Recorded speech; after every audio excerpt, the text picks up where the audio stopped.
All right, listen to me very closely because life for the top 1% of men is better than it has ever been.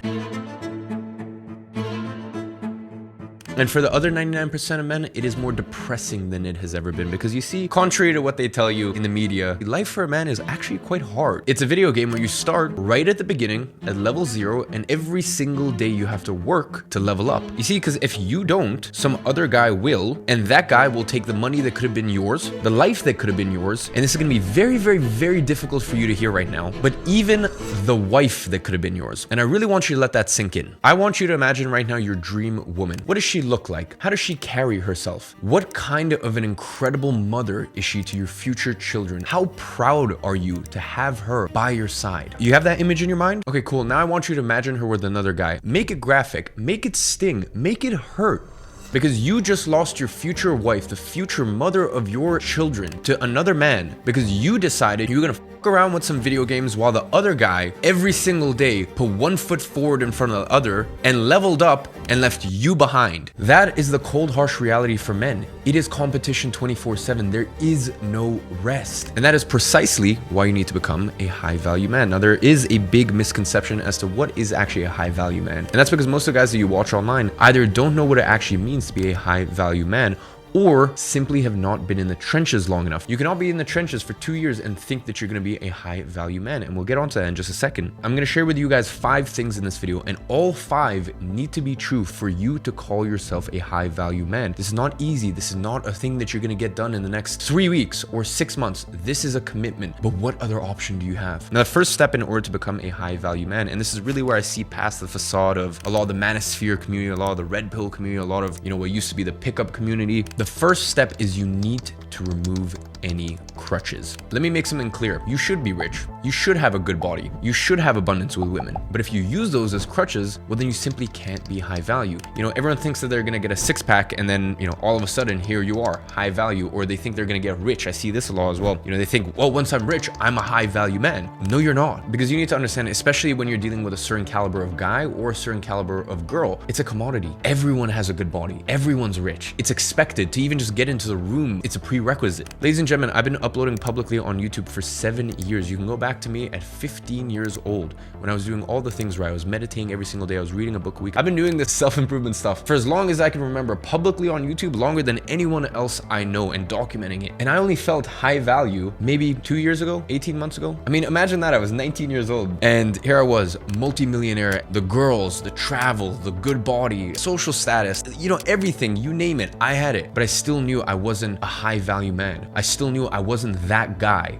I look like that guy, but I wasn't that guy deep down because I didn't face the boy. I was still a little boy because I didn't face my insecurities. I may have been the man, but I didn't feel like the man. At the end of the day, if everything else gets stripped around you and the only thing that's left is you as a person, if you would feel naked, if you would feel exposed, well, then these are simply crutches and you're not that guy yet. And that is why I don't believe from scratch you can become a high value man. It's at least a 5-year journey, because first you work and you accomplish and you strive and you conquer and you do all these things that from the outside make you look like the man, but then you actually need to become that guy. And you will know deep down in your heart of hearts when you've accomplished it. And that leads us into the next way to become a high value man. In order to become a high value man, you must reimagine the timeline. You see, most of you guys think that you're going to become a high value man within 1 or 2 years, and it's simply not going to happen. I've never seen it happen in less than 5 years because there's so much internal work that goes along with it. As I mentioned, first you do, and then you become. Every time someone gets success, they then need to fully integrate into that identity and into that success. For me, it took 7 years, from the age of 14 when I really started my self-development journey all the way up until basically my 21st birthday. That's really where I started to feel like, okay, I don't feel like I have anything to prove. I feel like a high value man because of who I am, right? Because of my abilities, because of my capabilities, not because of the things I have around me. And it's very hard to explain, but you just look in a guy's eye. It's the demeanor, it's the way he carries himself, how self-assured he is. It's hard to describe. You just know, you can see it. So for me personally, as I said, it took 7 years. For you, it might take 5 years, 10 years, 15 years, but what is your other option? It is a long process, but as I said, what's your other option? Because there is a guy right now who is robbing you of your future life because you simply refuse to face your insecurities, your past traumas, all the things that most people don't really talk about, but all the reasons why when you hang out with influential guys, you hang out with girls, they'll be able to read through you. They'll be able to see, even though you look like you're the man, you're just a little boy. And until you work on that, you're never going to be able to attract the people that you want in your life. Now, the third thing you need to do in order to become a high value man is have ultimate true freedom.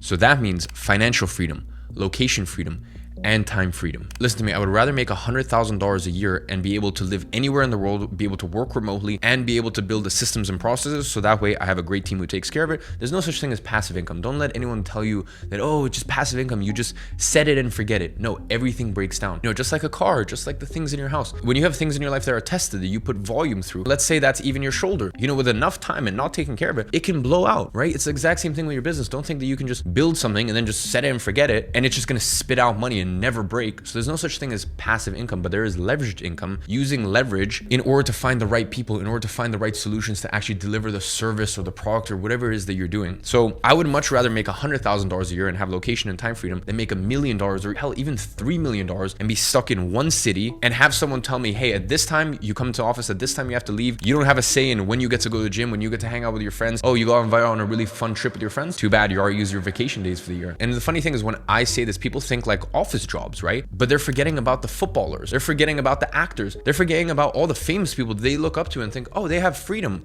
Well, they don't. They had a team, they had a manager, they had people in their corner telling them, look, we haven't made enough money this year. We haven't sold enough tickets this year. And you know, I've talked about this stuff a lot, so I really don't want to hammer the point home any further. So just remember, you need true freedom, and true freedom is not just making a lot of money. Now, the fourth thing you need in order to become a high value man is some sort of adversity in your life. So either that adversity and hardship is forced on you. For example, with me having to support and take care of a single mother, that was really not the easiest thing to come to terms with at the age of 8 or 9 years old. And without going into too much detail here, just having a very difficult upbringing to deal with and just going through and seeing a lot of things that just made me very angry and upset at the world at a very young age. So there's certain adversity, there's certain challenges that just force certain people to step up. And the unfortunate thing is 80% of the time when men are put through that, they don't step up. They don't pull up their boots and become the person they need to become to face the challenges. And that's just the unfortunate nature of the world. But you simply cannot be a high value man without putting yourself through the fire. I want you to wake up every single morning, look at yourself in the mirror and ask yourself honestly, would I follow this man into war? Stare in the mirror and be honest with yourself. What do you see? Now, I know some of you guys are looking at this and going, okay, well, I come from a middle class family or maybe even a wealthy family, or you may have just generally had a very cushy life in general. Well, that's fine as long as you force adversity and hardship on yourself. So whether that be small things, I remember even me when I was 15, 16, I used to do a bunch of cold approach, and you know, it taught me a lot about how the world works. And as men, we all know that anxiety of like looking at a girl and being like, do I speak to her? Do I talk to her? All that stuff. So I did a lot of that growing up. And I think even that adversity shaped a lot of who I am today. I will never ever look at a girl 3 times. The first time I might look and acknowledge, oh wow, that's a very beautiful girl. The second time I might look over again. And at that point, I have to either make the decision, am I going to be man enough that night or that day to go up and say something and say hi and introduce myself, or am I not going to do it? But at least it's a skill that I don't think is necessarily too effective for the main goals that most guys want, but it is a skill that's very incredible and teaches you a lot about adversity and difficulty. So whether that's learning cold approach, whether that's running a marathon. I had a very difficult summer of 2020 where I had crippling anxiety attacks. And by the way, I'm a person that I've been meditating for the longest time ever. I would sit and I would meditate. I'm like, oh, I can just meditate away. No, it never went away. And the only thing I could think about for 3 weeks straight from morning to night was how I was going to delete myself. And there's a big difference between thinking about it and thinking about how you're going to do it. Once you start getting into the, hey, how am I going to do it? That's a very different level of severity.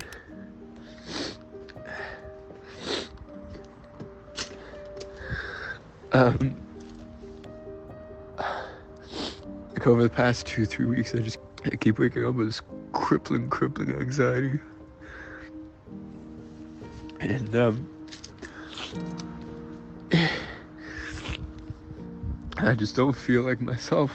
The reason I say that is because I made the decision I am going to run a marathon in 2 weeks with no preparation. I'd never run more than 8 kilometers in my entire life. And I made the decision that in 14 days, I'm gonna run 42 kilometers with no training on a cold, rainy day in London in December with no flat roads or perfect route or anything. I felt like after the summer of 2020, after you know, having a very difficult summer, I felt like I had nothing left. I didn't believe in me. I didn't believe in my powers. I didn't believe in how strong I was. So I had to put myself through something difficult to go, you can get through anything. If you can get through that, you can get through anything. So if you grew up with an amazing, loving families without too many difficulties, there's absolutely nothing wrong. That's beautiful. It's amazing you had that experience. It's amazing that you had a good reference for what a good childhood is, but you have to put yourself through the fire. You have to find a way. And it's funny, after I ran my marathon in 2021 and 2022, I had my 2 biggest years when it comes to every aspect of my life. I really leveled up the last 2 years, but now I feel like I'm starting to get a little soft again, which is why next year I'm dedicating myself to boxing,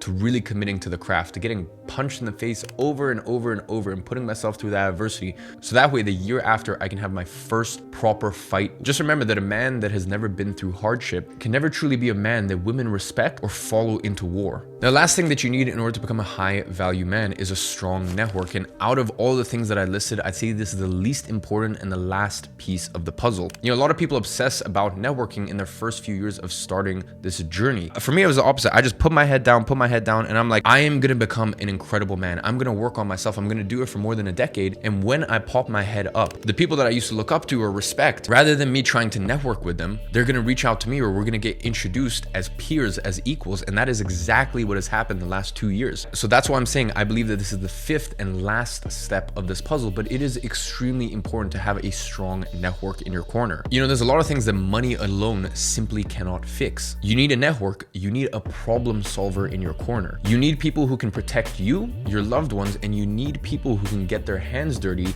if need be. You see, there is not a single problem that's been presented to me in the last year or 2 years that I have not been able to fix myself or through my direct network. And let me tell you, you will earn the respect of both men and women if you are that person, if you have that sort of influence, that sort of power, that sort of status, that sort of pull. I mean, even the other day, there was a specific thing that one of my good friends, Hamza, needed help with. Within a few hours, I had taken care of it, and he'd sent me this message.